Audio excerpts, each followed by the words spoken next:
Bom dia a todos, quero convidá-los a refletir comigo nesse dia. Na primeira carta de Paulo a Timóteo, capítulo de número 1, versos 15 a 19. A Bíblia Sagrada diz assim: O ensinamento verdadeiro e que deve ser crido e aceito de todo o coração é este: Cristo Jesus veio ao mundo para salvar os pecadores, dos quais eu sou o pior. Mas foi por esse mesmo motivo que Deus teve misericórdia de mim, para que Cristo Jesus pudesse mostrar toda a sua paciência comigo. E isso ficará como exemplo para todos os que no futuro vão crer nele e receber a vida eterna. Ao Rei eterno, imortal e invisível, o único Deus. A ele sejam dadas a honra e a glória para todos sempre. Amém. Timóteo, meu filho, eu entrego essa ordem a você. Ela está de acordo com as palavras da profecia, ditas há muito tempo a respeito de você. Que essas palavras sejam as suas armas para que você possa combater bem. Conserve a sua fé e mantenha a sua consciência limpa. Algumas pessoas não têm escutado a sua própria consciência, e isso tem causado a destruição da sua fé.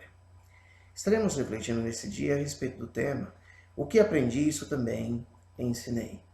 Nós podemos observar no relato do apóstolo Paulo, quando ele escreve essa carta a Timóteo, que ele aprendeu algo verdadeiro, uma doutrina verdadeira. E isso levou Paulo a crer de todo o coração. Ele pôde compreender que Jesus Cristo veio ao mundo para salvar os pecadores, e o próprio Paulo, então, vai se classificar como o pior dos pecadores.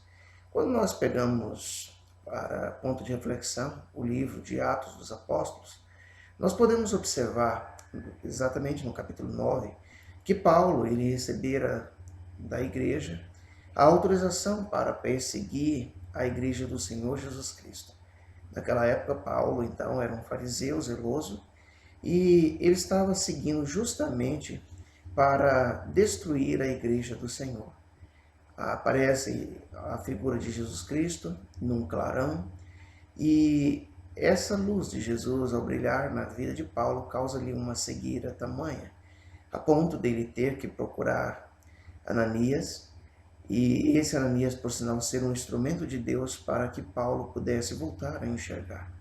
A partir de então, Paulo muda seus planos. Paulo passa agora a proclamar não mais a lei, mas a graça. Paulo, que era perseguidor, agora passa a ser perseguido. Paulo passa agora a proclamar as boas novas do Senhor Jesus. E aqui nessa carta, Paulo, então, ele reconhecendo tudo isso, ele vai afirmar que é por esse motivo que esse Deus Todo-Poderoso ele exerceu misericórdia sobre a vida de Paulo, que Jesus Cristo ele mostrou essa paciência com Paulo. E isso, segundo Paulo, ficou para exemplo no futuro para todos aqueles que vão crer nele, que vão acreditar na vida eterna. E veja você, que eu e você hoje temos esse privilégio de saber dessas coisas, de conhecer da história de Paulo. Paulo, então, que até então era um perseguidor da igreja de Jesus, agora ele reconhece a Jesus e traz ao Senhor agora uma palavra de louvor ao afirmar que é o Rei eterno, imortal, invisível, o único Deus. Seja ele dado da honra, toda a glória para todo sempre.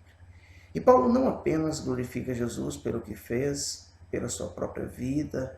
Paulo não apenas agradece a Deus por aquilo que de melhor um homem, uma mulher, um ser humano pode receber, que é a salvação de sua alma. Como Paulo agora vai dar continuidade a esse ministério, vai estimular Timóteo, seu discípulo, a fazê-lo também. Então, nesse momento, Paulo vai entregar a Timóteo alguns princípios, os quais o próprio Paulo havia aprendido. E Paulo, quando escreve então ao seu discípulo, ele está entregando a Timóteo essa ordem.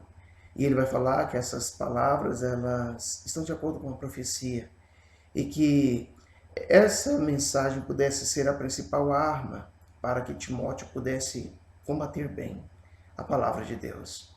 Então, Paulo não estimula Timóteo quanto às muitas questões que nós vemos na atualidade, a respeito de falar de prosperidade, a falar de crente não sofrer, a falar de tantas outras coisas que nada tem a ver com o Evangelho, mas ele vai levar a Timóteo a ter uma consciência limpa e estimular as pessoas no futuro a fazê-lo também. Que eu e você possamos olhar esse exemplo e que eu e você possamos ensinar gerações futuras a respeito da palavra de Deus na sua forma mais genuína. Falar de salvação, falar sobre aquilo que Paulo aprendeu, que Timóteo aprendeu, que eu aprendi, que você tem a oportunidade de aprender, e que eu e você possamos estimular as gerações futuras a esse respeito. Que Deus nos abençoe, que o seu dia seja um dia cheio da graça de Deus.